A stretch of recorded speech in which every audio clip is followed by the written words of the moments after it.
All right. The Scoop, the Second Scoop podcast continues on.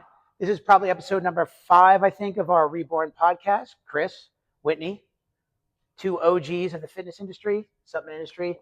And as opposed to having guests today, we wanted to focus on protein because the protein market's been so crazy.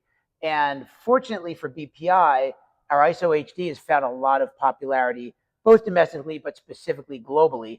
And I got to say, as we get into it, Whitney, I give you a ton of that credit. Obviously we have the good product, but building the relationships and getting it out there has been the challenge. And you set out to do just that. Yeah, it was back in 2020, 2019? Pre-COVID. What did we say? We were going to go and introduce ourselves to all the international accounts and build our brands, and that's what we've done. So we've had a lot of success all around the world, whether it's Mexico, all through Latin America, and to the Middle East, Dubai, Egypt, Jordan, all over the world. So we're having a lot of success, especially with our ISO HD. People who don't know, protein powders are generally derived from milk. An isolate and a whey are very similar. Whey protein is the part of the milk that's cleaner than the rest, and it's high in protein, low in carbohydrates. If you take that powder and refine it again to further isolate the proteins, you have a whey protein isolate.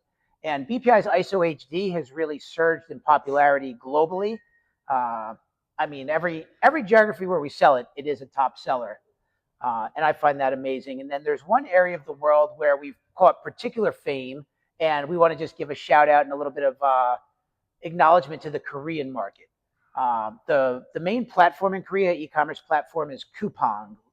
And you became aware of them what? I mean, we knew about them, but... Yeah, so going back to, again, pre-COVID, 2018, 2019, I heard that Coupang could be a great account for us.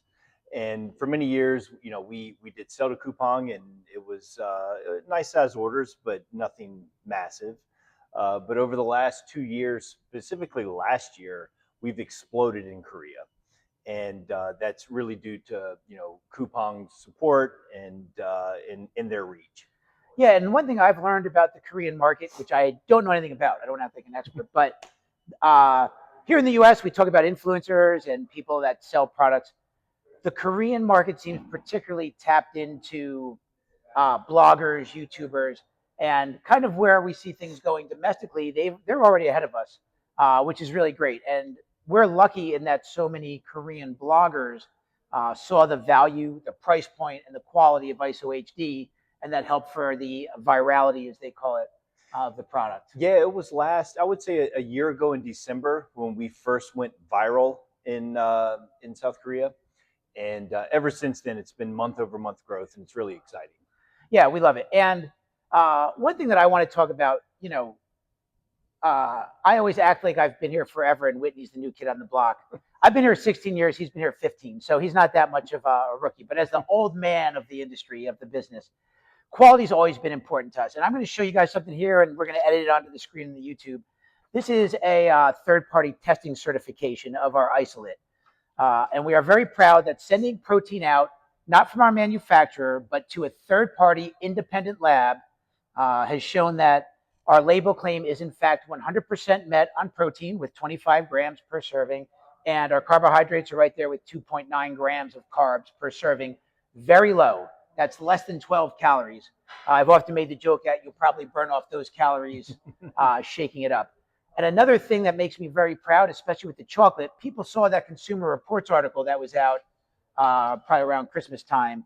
Heavy metals is something that people get worried about, especially with chocolate proteins, because natural cocoa contains high levels of lead. Right. We also have here a lead test showing that we're well within any acceptable ranges and there's no lead toxicity or other heavy metal toxicity. And arsenic, cadmium, mercury, and lead are the heavy metals for which we were tested. BPI protein, especially the ISO HD, is not a threat with any of those heavy metals. Yeah, absolutely. And again, to touch on all of our international business, not just South Korea, we sell in over 100 countries, and these countries have extensive testing. So our product is tested regularly, and we've never once failed any kind of compliance. Yeah, no, we're really proud of that. And, another thing that's just cool, it's not really, but we've never even had a product recall at BPI. I mean, I probably just, probably just sparked 20 of them by saying that Yeah, out don't loud. jinx us. But we've had a really great run. Quality's always been important to us. Again, the first bottle was made in 2009, and 2026, we're still sitting here focused on quality. I think it's something that, as the brand, we should be really proud of. It's tough, even in this era of social media, to just say all this shit because you don't want to sound like you're just, hey, give me a camera. I'm going to talk about how great we are. Yeah, brag. But it is something that we're really proud of, something that's led to the viral explosions in key markets, Middle East, Mexico, Korea, and even on Amazon here domestically. These products are available on Amazon. They're available on our website, and they sell incredibly well. We have probably thousands, I should have wrote it down before, thousands of reviews of our isolates. Yeah, and like you said, it's been many years without any issues as far as testing or any compliance issues whatsoever. And it also leads us to some really, really big news. Like, the industry is going to shake in its boots when they hear what we're about to unveil. Do you know what it is? What is it? We have 4 new flavors of isolate that will be launching, I would say, early Q2 2026. We have what I'm going to call the ice cream series: chocolate ice cream, vanilla ice cream, and strawberry ice cream, new flavors. Nice. And we have a 4th one that doesn't fit into the ice cream constraint, but cinnamon cereal crunch. Really popular flavor. The cinnamon cereal does extremely well for our Hydro HD. Yeah. And so we'll expand that into the ISO market as well. And look, just to go off script a little bit, our industry fell in love with what they call licensing for a while. Instead of just calling your cereal chocolate chip cookie, you would pick a branded, I don't even know if I can say them legally in a podcast, a branded Chips Ahoy chocolate chip. The truth is, in protein, it's hard to be exciting, right? It's not like a pre-workout where you can find a new ingredient or cram an extra 50 milligrams of caffeine in there. I think that branding worked moderately well, but I do think it excited the retailers more than the end consumers. And I think we're in an era now where we've pushed past that fad, and it really just comes to like, why are people buying protein? Right. It comes down to quality and taste. Absolutely. I mean, that's it. And, taste isn't, beauty's in the eye of the beholder. Right. But quality's proven right here. We're very proud of it. And as taste continues, that's why we have a redundant chocolate, a redundant vanilla. We have chocolate cookie, chocolate ice cream, vanilla with a cinnamon flavor to it, vanilla with a real vanilla bean flavor to it. Really something for everybody. The strawberry is a new flavor in ISO, and the cinnamon cereal is a new flavor in isolate, but we do have it in our other protein products as well. Yeah.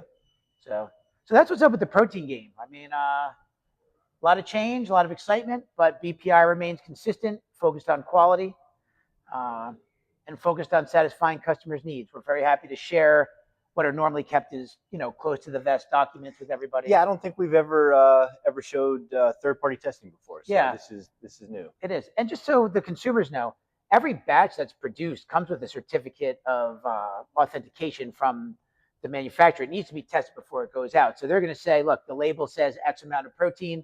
We're certifying it's in there. The label says this.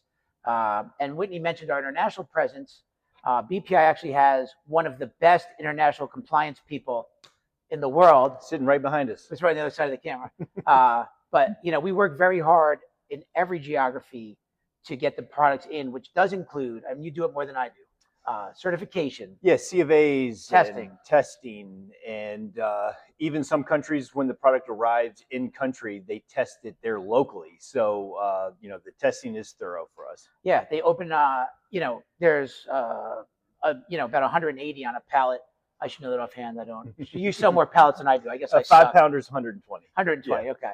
But they'll actually say, go to row 3, box 4, take a bottle out, let's open it and make sure that it's full of powder. Let's look at the label and make sure it matches what the paperwork says.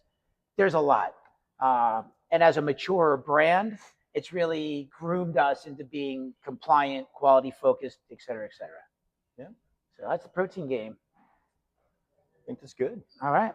Well, with that, we're going to close episode 5 or 6 of the Second Scoop. Nice. We're on a roll. Yeah, we're killing it. I would say this too. No shit. I use 4 scoops of protein a day. It's not always the ISO because we have all the bottles here, but I'm a huge believer in protein powder. And I mean, it helps. Honestly, it helps so much. I can't even begin to go into it without doing a whole diet plan. But yeah, every morning for the last 10 years, I've consumed our ISO HD. Yeah. And it's great stuff. And I've only grown, we haven't grown a third arm or anything, so Right. it's going pretty good. All right, that's it. Thanks, everyone. Thanks, guys.